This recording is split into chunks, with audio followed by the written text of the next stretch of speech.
மேலும் ஒரு அண்மை செய்தியை பார்க்கிறோம். சென்னை பூந்தமல்லி போரூர் இடையே மெட்ரோ ரயிலின் சோதனை ஓட்டம் நாளை நடைபெறும் என தகவல் வெளியாக இருக்கிறது. மெட்ரோ ரயில் நிர்வாகம் இதனை உறுதி செய்திருக்கிறது. சென்னையில் போரூர் இடையிலான அந்த மெட்ரோ ரயில் சேவைக்கான சோதனை ஓட்டம் என்பது நாளை நடத்தப்படக்கூடிய நிலையில் அதற்கான பணிகள் நிறைவு பெற்றிருக்கின்றன. இந்த நிலையில் சோதனை ஓட்டத்தை தொடர்ந்து விரைவில் அந்த பாதை பயன்பாட்டிற்கு வரும் என்று எதிர்பார்க்கப்படுகிறது.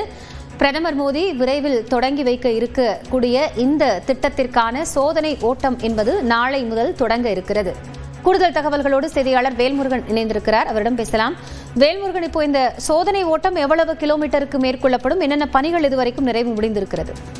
காயத்ரி, குறிப்பாக சென்னையினுடைய மெட்ரோ தேவை அப்படிங்கிறது நாளுக்கு நாள் அதிகரித்துக் கொண்டே இருக்கிறது.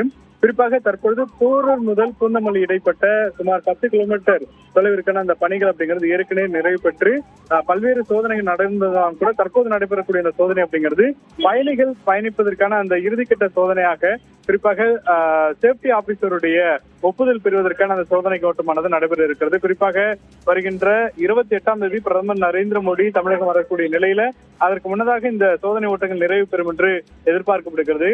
குறிப்பாக மெட்ரோ ரயிலை பொறுத்தளவிற்கு முதற்கட்ட திட்டம் என்பது கிட்டத்தட்ட ஆண்டிற்கு கிட்டத்தட்ட 1 கோடிக்கும் மேற்பட்ட மக்கள் வந்து பயணித்து வருகிறார்கள். எனவே மெட்ரோ ரயிலினுடைய மிகப்பெரிய திட்டமாக இருக்கக்கூடிய இந்த 118 கிலோமீட்டர் தொலைவில் முதல் திட்டமாக போரூர் முதல் பூவிருந்தமல்லி வரைக்கும் இருக்கக்கூடிய 10 கிலோமீட்டர் இடைப்பட்ட அந்த பகுதிகளை வந்து விரைவாக திறப்பதற்கு மெட்ரோ நிர்வாகம் தற்போது அதற்கான பணிகளை வந்து முடக்கி விட்டிருக்கிறார்கள். எனவே வருகின்ற நாளை முதல் 9ஆம் தேதி முதல் இதற்கான சோதனை ஓட்டங்கள் நடைபெற இருக்கிறதாக தெரிவிக்கப்பட்டிருக்கிறது.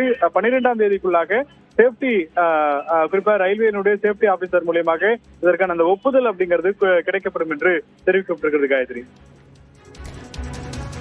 நன்றி வேல்முருகன் தகவல்களுக்காக.